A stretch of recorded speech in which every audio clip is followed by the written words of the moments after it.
नमस्कार, आदाब। स्वागत है आप सभी का आपके पसंदीदा एहसास आपके अल्फाज हमारे कार्यक्रम में। आज पेश है मशहूर लेखक सादत हसन मंटो की लिखी पति पत्नी की नोकझोंक से भरपूर चटपटी और खूबसूरत कहानी बर्फ का पानी, शालिनी सिंह और लोकेश गुप्ता की आवाज में।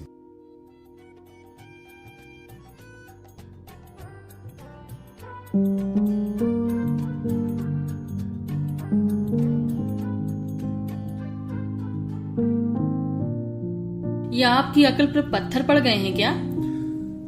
अरे मेरी अकल पर तो उसी वक्त पत्थर पड़ गए थे जब मैंने तुमसे शादी की। भला इसकी जरूरत ही क्या थी? अपनी सारी आजादी सल्ब करा ली।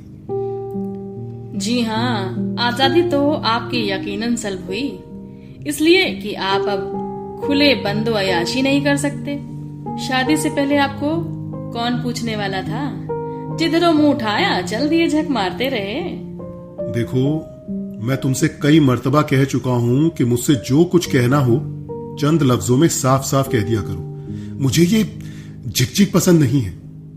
जिस तरह मैं साफ गो हूं उसी तरह मैं चाहता हूं कि दूसरे भी साफ गो।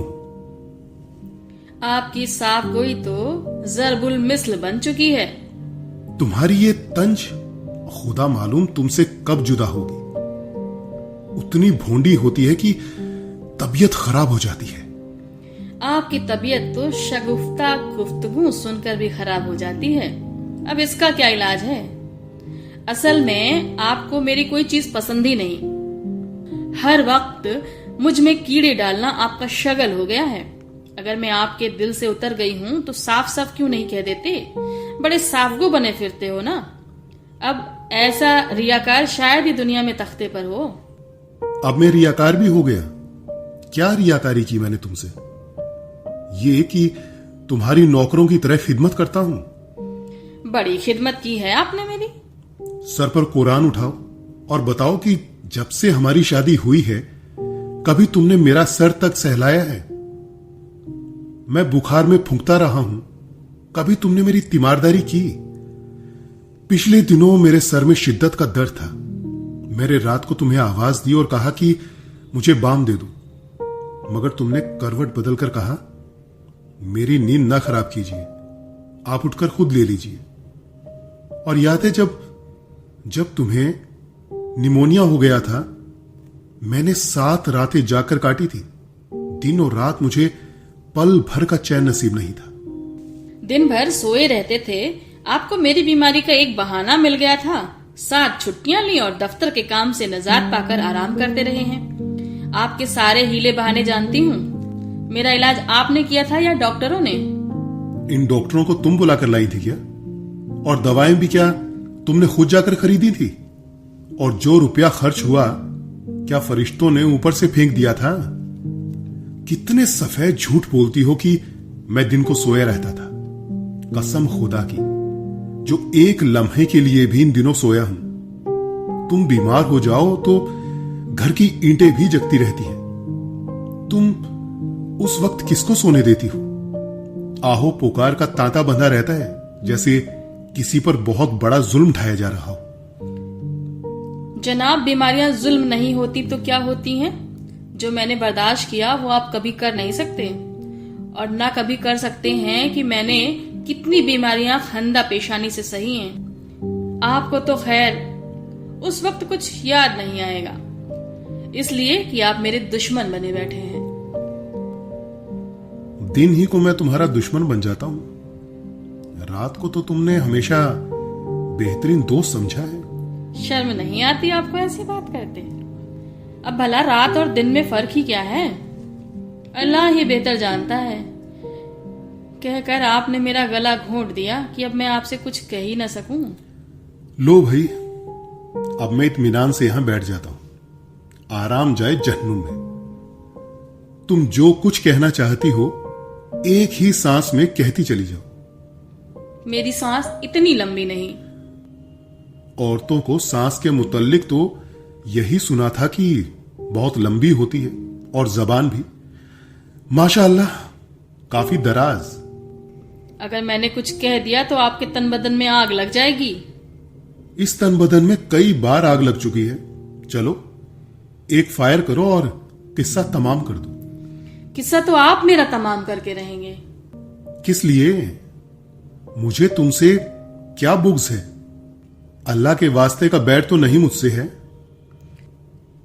मोहब्बत और इताअत को आप बैर समझते हैं, इसीलिए तो मैंने कहा था कि आपकी अक्ल पर पत्थर पड़ गए हैं। मेरी अकल पर पत्थर पड़े हों या कोहे हिमालय का पहाड़, लेकिन तुम्हारी मोहब्बत और इताअत मेरी समझ में नहीं आई। इताअत को फिलहाल छोड़ो, लेकिन मैं ये पूछता हूं कि अब तक तुम मोहब्बत भरी गुफ्तगू कर रही थी। तो मैंने आपको कौन सी गाली दी है? गाली देने में तुमने कोई कसर तो उठा नहीं रखी। रियाकार तक तो बता दिया मुझको। इससे बदतर गाली और क्या हो सकती है? ये लो, खुला गिरबान है। मैंने अपना सारा सर इसमें डाल दिया। अब तुम बताओ, सिर्फ तुम्हारी शक्ल नजर आती है, खौफनाक, बड़ी हैबतनाक। तो कोई दूसरी कर लीजिए जो खुश शक्ल हो। एक ही करके मैंने भर पाया है। खुदा ना करे जिंदगी में दूसरी आए। आप मुझसे इस कदर तंग क्यों आ गए हैं?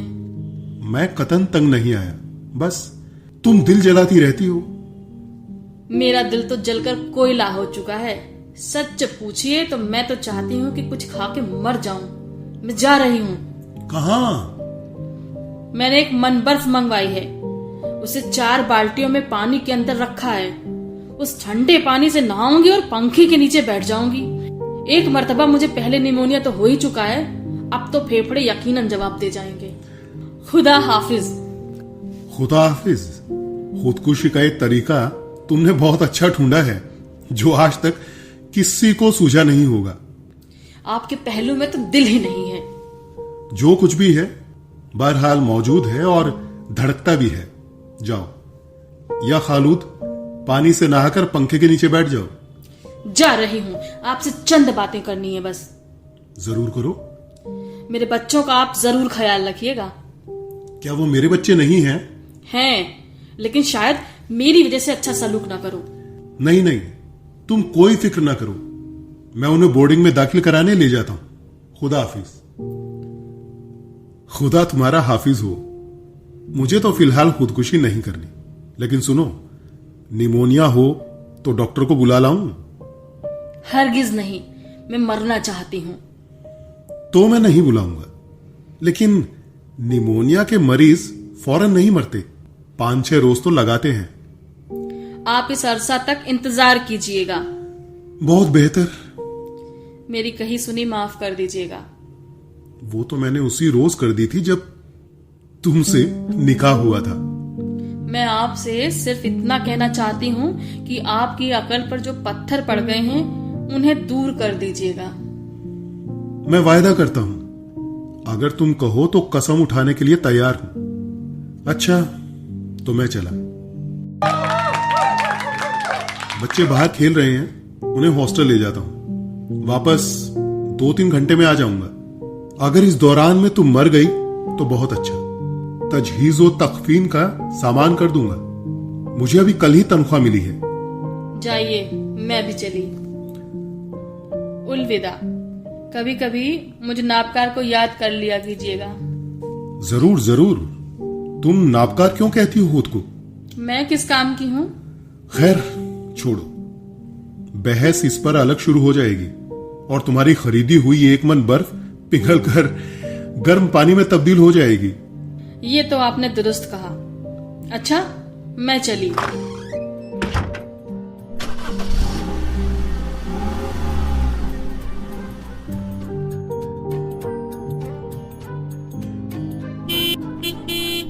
मैं आ गया हूं, बच्चों को बोर्डिंग हाउस में दाखिल करा के। तुम गुसल खाने में अभी तक क्या कर रही हो? कुछ नहीं, सोच रही थी। क्या सोच रही थी? मैंने वो खत दोबारा पढ़ा। कौन सा खत?